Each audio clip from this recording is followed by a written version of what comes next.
Okey, kita tengok yang seterusnya. Iaitu bagaimana cara kita uruskan tanah tu. Okey. Bagaimana cara kita menguruskan tanah. Jika kelebihan ada tanah, okey, kelebihan seseorang tu, terutama masyarakat di Felda. Okey, di Felkra, yang mana mereka dikurniakan tanah. Okey, ada perjanjian dia dengan kerajaan. Okey, akan dikurniakan tanah Felda seluas beberapa ekar dan kena majukan. Okey, petani-petani diminta untuk memajukan kawasan tanah yang dikurniakan tu. Okey, so kita tengok yang seterusnya. Ni untuk yang tadi kebanyakannya untuk yang tidak ada tanah. Okey, untuk yang tidak ada tanah.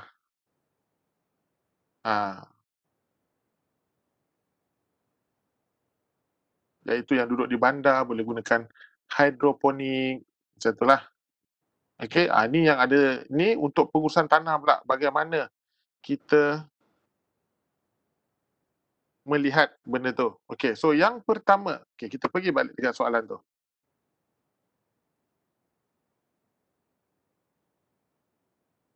Okey, so yang pertama untuk pengurusan tanah yang cekap.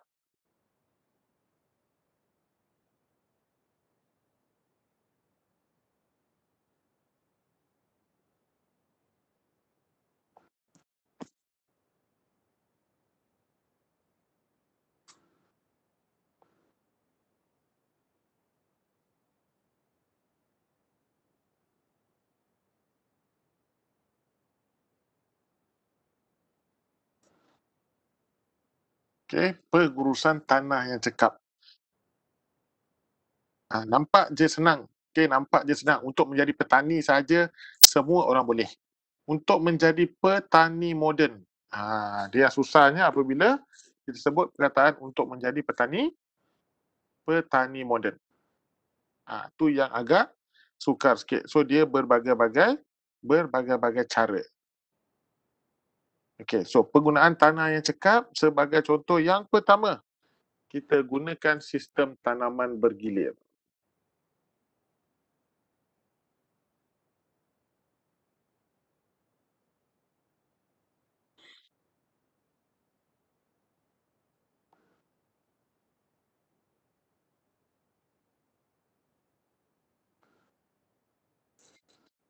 Okey, ni dia.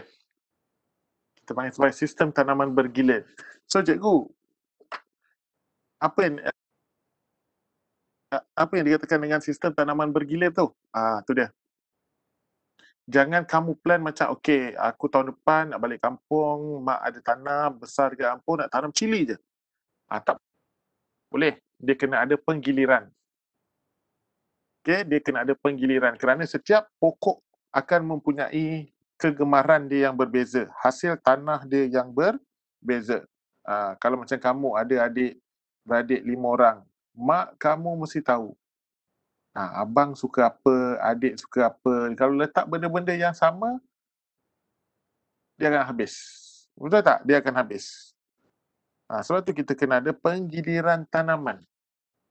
Iaitu musim yang pertama, tanam cili padi.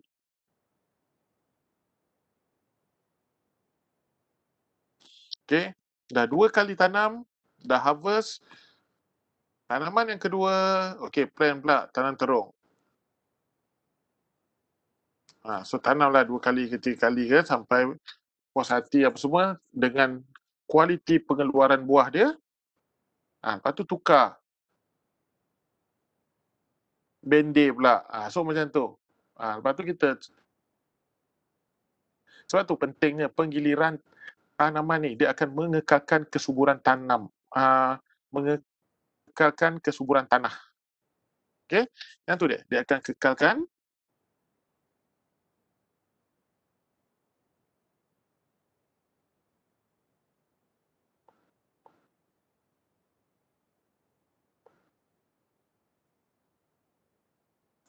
yang tu dia. Dia akan mengekalkan kesuburan tanah.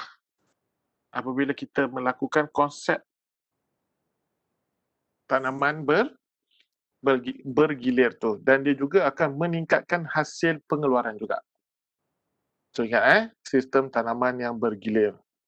So one day kalau kamu jadi petani moden, ni dia. Okay. Sekarang petani pun dah boleh jadi jutawan. Ingat tu. Jangan kamu kata petani ni tak ada masa depan ke apa ke, tak. Okay. Petani sekarang dah boleh jadi jutawan dah. Okay. Itu dia. Saya padam dulu.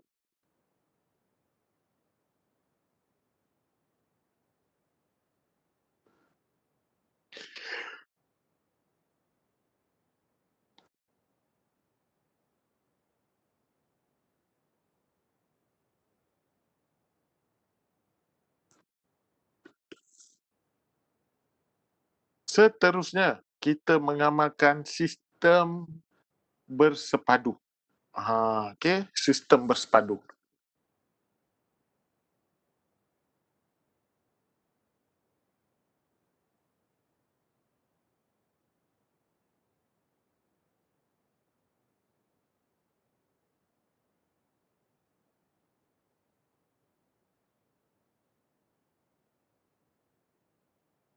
Itu dia.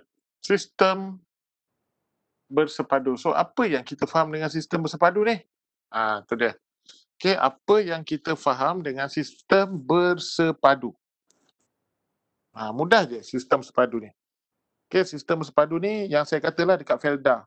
Saya ada kawan saya duduk Felda. Di samping dia menguruskan ladang kelapa sawit. Okay, di samping dia menguruskan ladang kelapa sawit. So, apa yang dia buat? Dia bela lembu. Okay. Ada lembu. Kelapa sawit.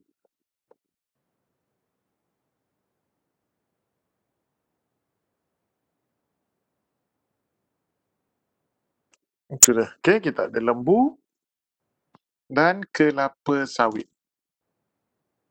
So, nampak tak? Itu kita panggil sistem bersepadu. Mereka saling bergantungan. Okay, mereka saling bergantungan dan kedua-duanya menguntungkan petani. Okay, dua-dua menguntungkan petani.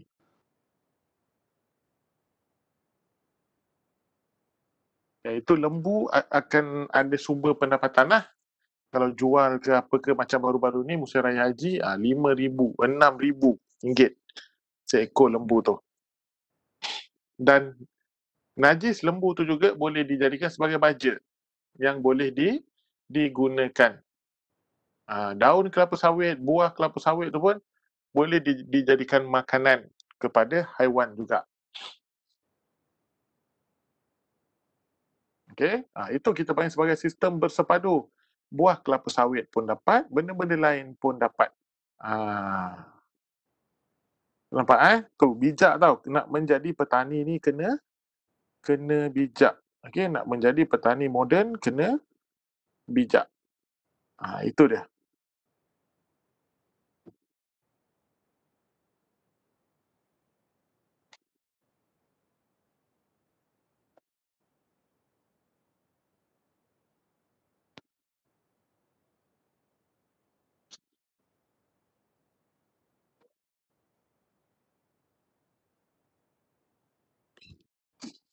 Okay, seterusnya tanaman campuran. So ada orang buat tanaman campuran. Bukan sahaja macam tadi, tanaman bergilir tu.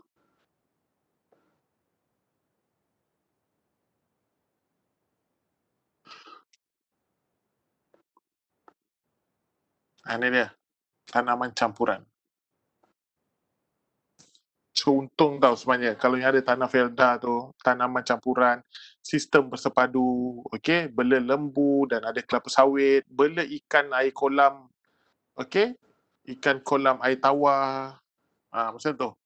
Sebab kelebihan mereka ada tanah yang luas lah. Okay, lepas tu, tanaman campuran.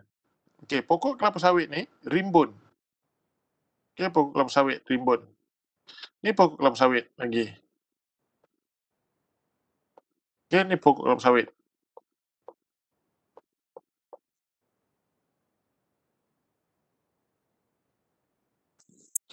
Okey, sistem tanaman campuran bermaksud dia tanam something dekat sebelah bawah ni. Sebagai contohnya pokok tembikai. Okey, kat bawah ni boleh, okey, sorry. Kat bawah ni boleh tanam. So dia akan dapat 2 dalam 1 kat situ. Okey, dia tuai kelapa sawit dan dia akan dapat pokok-pokok yang bawah ni. Okey. Tu dia. Tu kita panggil sebagai tanaman campuran. So nampak? Tu kena jadi petani yang bijak. Okey, bukan sebarangan. Okey, bukan kata, kalau misal kata dulu ya, kalau waktu dulu zaman saya sekolah dulu, orang kata macam, okey, kau malas sekolah, pergi jadi petani. Tak, sekarang tak. Orang yang rajin yang boleh jadi petani. Okey?